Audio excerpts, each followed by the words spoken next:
turn over the co-conspirator information with just the understanding that the reason why the names of the co-defendants are not already in the indictment, Judge, is that it's courts are frowned upon putting the individuals' names if they're not charged within the charging document. We'll turn those over to the court with what my request is that the court hold them under a protective order, so to speak, to protect the identities of those individuals or to control, I guess, the public impact of the names that are on that list. All right, so it sounds like you want to skip to number 3, the motion to disclose the co-conspirators? Well, just to do away with, right. Just to kind of streamline it. All right, let's start with that one. It might be the easiest to get into. So let me make sure I'm understanding what I'm hearing. So you're wanting to, you are willing to go ahead and just give this list to defense counsel?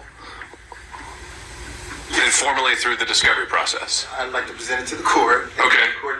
The court can then distribute it to defense counsel as it sees fit, but it's the state's position that because the practice of naming the co-defendant, the unindicted co-defendants or co-conspirators in the indictment has been criticized. The state is elected to do it this way in order to protect those individuals and those names that are on this list. So I'm tracking you completely there, and I agree. I think that's the standard practice. I'm curious why I would be the middleman. It seems like we could take the folder and just give it right to the defendants. I think that would be the regular thing to do. Well, I mean, the court could impose a protective order that all of the parties to this case are subject to about disclosure of discovery to the media, if that is the concern of the government. But we have a trial on October 23rd. They have the list of co-conspirators. They're consenting to the motion. Why don't they just give us that information directly? Sure, I think we're all about to reach the same place. So the bottom line is it seems like this is a fairly straightforward request. I think federally it would be a bill of particulars, and those are fairly routinely approved. So I can file an order if you want me to, but otherwise we'll say that the list of individuals 1 through 30 is going to be disclosed to not only, I would think, these 2 defendants, but the other 17 defendants through the discovery process and obviously right now.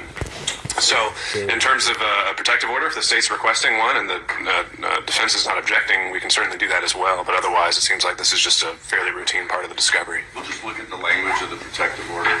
Obviously, any protective order of not disseminating discovery or information to the media would have to work both ways. The state would also have to agree with that. But we have the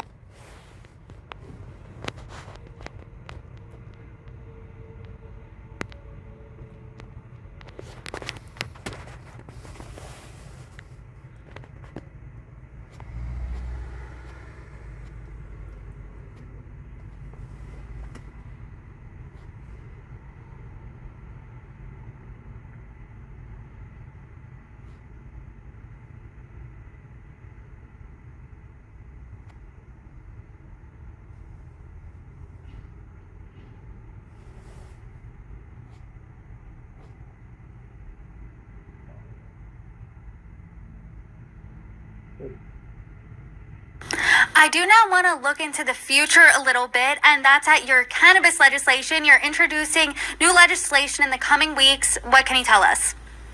Well, thanks. I know, as a co-chair of the Cannabis Caucus, it's been one of my things. 25 years as a former prosecutor.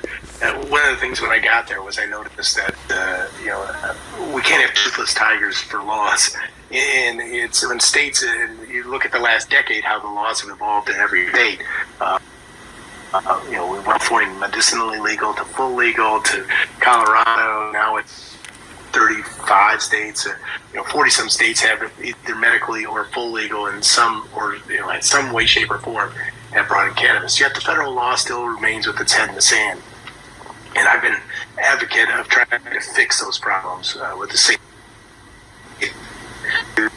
Which I originally authored way back when with my friend Corey Gardner.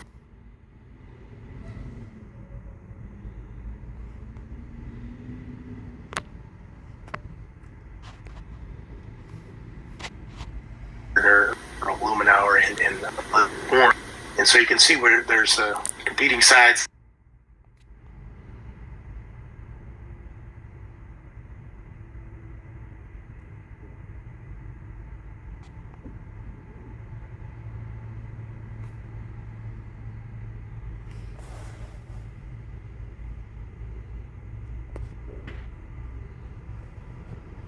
A federal judge temporarily blocking the governor of New Mexico's plan to suspend the right to legally carry guns in Albuquerque, the state's most dangerous city.